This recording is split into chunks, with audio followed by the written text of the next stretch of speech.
my name is Bryden Reeves, and this is my presentation on Giga in G major by Elisabetta de Gambarini.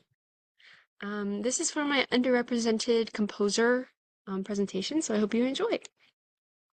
So first, let's just talk a little bit about Elisabetta. She lived to be 34, born in 1731, died in 1765, so pretty young, but that was sadly common during the time, and through my research, there's not really a definitive answer as to how she died, but we do think after she got married that she died in childbirth, which is very sad, but also still kind of common during the time, especially for women. And then but she was born to a middle-class family in St. Marylebone, Middlesex, England. And she was the third of four children, and she was actually the only one to survive, which is also, again, common and again, very sad. But as she grows up, she becomes a singer, pianist, harpsichordist, an organist, a conductor, and, of course, a composer. So she was a jack of all trades. Something that I thought was interesting was that she kind of started her career as a younger woman singing in Handel's Occasional Ontario, Messiah, and Samson. So she she got to sing in some very prolific works that are very famous today, and some of their very first performances, which I just thought was really cool. And something else that's really important about her is that she was the first female composer to publish a collection of keyboard music in England. So she was paving the way. And it's really inspiring. So let's talk about the piece. So Giga in G major is actually the third movement of a harpsichord sonata from 6 sets of lessons for harpsichord, which this was the piece that she published to become the first published woman of keyboard music in Britain. And it was also the first piece she published, period.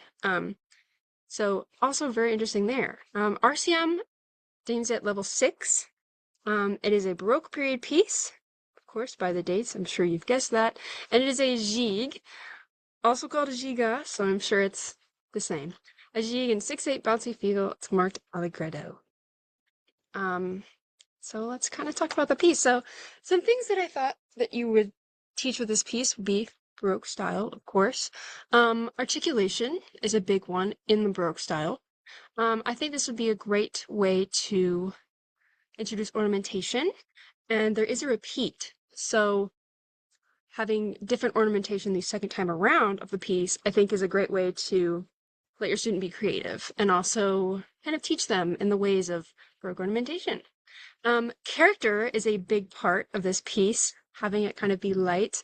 You can see in the aspects to consider section, the lightness and the character of this piece are going to be very important. Not playing it really heavy because that isn't the style.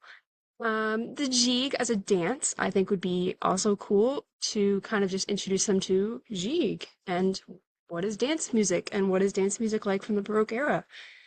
Next, form and harmony. This one is a classic, pretty sure it's rounded sectional binary, and that is a great way to start teaching some phrase structure. You could also teach the harmony. You could have them harmonic analysis it and realize the harmony underneath. And using wrist and arm motion is also very important in this piece, so I think that would be a great way to also kind of incorporate some more wrist than just up and down, maybe using it to have an actual phrase and connect notes with finger legato as well. And then also to consider the lightness and character, as I've already talked about, using your wrist to achieve the jumps, because in this piece, as we're going to see in just a second, it gets kind of complicated in where your hand is jumping and the fingering. It's a little unnatural sometimes, just a little awkward. So using the wrist to achieve that with facilitating the jumps is going to be very important. And between articulations, because there isn't any written, as was also common in the Baroque era, but choosing different articulations, maybe you play it legato in one section, staccato or leggerio in a different section. I think also wrist is going to really help. And then balance between the hands is another one. And ornamentation. I think ornamentation, like I mentioned previously with the repeat, is going to be really fun for your student to kind of create and say, I want to do a trill here. I think that'd be a fun thing for them. So some challenges I anticipate a student having is the jumps that I was talking about. So if we kind of look like right here in this measure in the left hand, kind of a big interval, C to F sharp. I don't know if you can even see this, it's probably switched. But having this F sharp, D, G, and then you have to kind of move up here, even though your hand position's kind of in this area, you might have to do a little jump there. You're gonna have to jump right here in the first measure to reach this and then play this. Um, there's just many of these little kind of awkward, not super big jumps, but just kind of little ones. So that's going to be a little bit of a challenge. I think the pulse, hopefully at this point, as they're getting to level 6, they've had a piece in 6/8 or 12/8 before. Um, and the 6/8 feel, just kind of feeling the 1, 2, 3, 1, 2, 3, 1, 2, 3, 1, 2. I guess I shouldn't have put just 6/8, it is in 12/8, but having the triple feel is more what I'm trying to say. The articulation, I think, not really making it super pointy staccato would be something I could anticipate. Phrasing might be a challenge. There's not really anything on the page, so maybe when they're starting to learn it, one of the things that you could do in the first lesson would be kind of map out some dynamics, maybe have them listen to it, play for them, demonstrate. The balance between hands, I think, is going to be a challenge. Kind of what is more important and what should I be voicing? Things like that, and the character as well. Making sure we maintain the lightness of the Baroque era style.